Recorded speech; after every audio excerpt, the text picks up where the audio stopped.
universe around us to the tiniest particles within us, everything is connected. Today, at the Jawaharlal Planetarium, Prayoga science faculties are training teachers from various schools, not just to learn about atoms and molecules, but to experience them.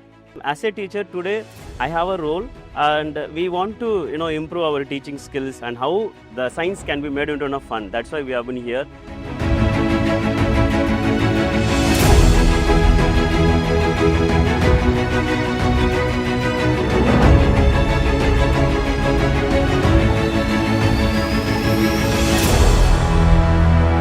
Through hands-on models, discussions and curiosity-filled moments, science becomes real, simple and unforgettable because when teachers explore with wonder, classrooms transform.